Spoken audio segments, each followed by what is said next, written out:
Item ಯಾವುದೇ ಇರಲಿ try ಮಾಡಿ ಆಚಿ ಚಿಕನ್ ಮಸಾಲಾ. ಅಕ್ರಮ ನೀರು ಸರಬರಾಜು ಮಾಡ್ತಾ ಇದ್ದ ಅಧಿಕಾರಿಯನ್ನ ಸಸ್ಪೆಂಡ್ ಮಾಡಲಾಗಿದೆ. ಸುದ್ದಿ ಪ್ರಸಾರ ಮಾಡಿತ್ತು ನಿಮ್ಮ ಜೀ ಕನ್ನಡ ನ್ಯೂಸ್. ವರದಿ ಪ್ರಸಾರ ಆಗ್ತಾ ಇದ್ದಂತೆ ಕಳ್ಳ ಅಧಿಕಾರಿಯನ್ನ ಸಸ್ಪೆಂಡ್ ಮಾಡಲಾಗಿದೆ. ಈ ಬಗ್ಗೆ ನಿನ್ನೆ ಜೀ ಕನ್ನಡ ನ್ಯೂಸ್ ಒಂದು ವರದಿಯನ್ನ ಪ್ರಸಾರ ಮಾಡಿತ್ತು. ಇದೀಗ ನೀರು ಸರಬರಾಜು ಮಾಡ್ತಾ ಇದ್ದ ಸರ್ಕಾರಿ ಅಧಿಕಾರಿ ಸಸ್ಪೆಂಡ್ ಆಗಿದ್ದಾರೆ. ಬೆಂಗಳೂರು ಪಶ್ಚಿಮ ನಗರ ಪಾಲಿಕೆಯಿಂದ ಈ ಒಂದು ಕ್ರಮವನ್ನ ಕೈಗೊಳ್ಳಲಾಗಿದೆ. ವಾಟರ್ ಸಪ್ಲೈ ಬಿಸ್ನೆಸ್ ನಡೆಸ್ತಾ ಇದ್ರು ಈ ಕಂದಾಯ ಅಧಿಕಾರಿ. ಕಂದಾಯ ವಸೂಲಿಗಾರ ಶಶಿಕಾಂತ್ ಬೆಳ್ಳೂರ ಅಮಾನತಾಗಿದ್ದಾರೆ. BWSSB ಬೆಸ್ಕಾಂ ನಿಯಮ ಉಲ್ಲಂಘಿಸಿ ಸರ್ಕಾರಕ್ಕೆ ದೊಡ್ಡ ಮಟ್ಟದಲ್ಲಿ ಆರ್ಥಿಕ ನಷ್ಟವನ್ನ ಮಾಡ್ತಾ ಇದ್ರು. ಅಂದ್ರೆ ಇವರ ಕೆಲಸದಿಂದ ಆಗ್ತಾ ಇತ್ತು ಆರ್ಥಿಕ ನಷ್ಟ.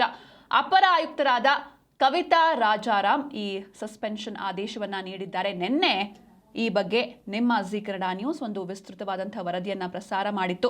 ಅಂದ್ರೆ ಇವರು ವಸತಿ ಉದ್ದೇಶಕ್ಕೆ ಬೋರ್ವೆಲ್ನ ಕೊರೆಸಿರ್ತಾರೆ, ಆದ್ರೆ ಅದನ್ನ ವಾಣಿಜ್ಯಕ್ಕೆ ಬಳಕೆ ಮಾಡ್ತಾ ಇದ್ರು ಎನ್ನುವಂತಹ ಆರೋಪ ಇವರ ಮೇಲೆ ಬಂದಿತ್ತು. ಹಾಗೆ ಒಂದು ಟ್ಯಾಂಕ್ಗೆ 800-500 ರೂಪಾಯಿ ಎಲ್ಲ ವಸೂಲಿ ಮಾಡ್ತಾ ಇದ್ರಂತೆ.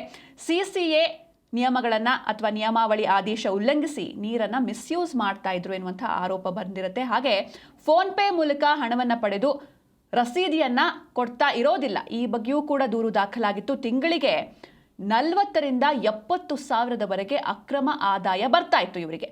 ಗೃಹ ಬಳಕೆಗೆ ಬೋರ್ವೆಲ್ನ ಕೊರೆಸಿ ಅದನ್ನ ವಾಣಿಜ್ಯ ಉದ್ದೇಶಕ್ಕೆ ಬಳಕೆ ಮಾಡಿದ್ದಾರೆ ಎನ್ನುವಂತಹ ಆರೋಪಗಳು ನಿನ್ನೆ ಇವರ ವಿರುದ್ಧ ಕೇಳಿ ಬಂದಿತ್ತು.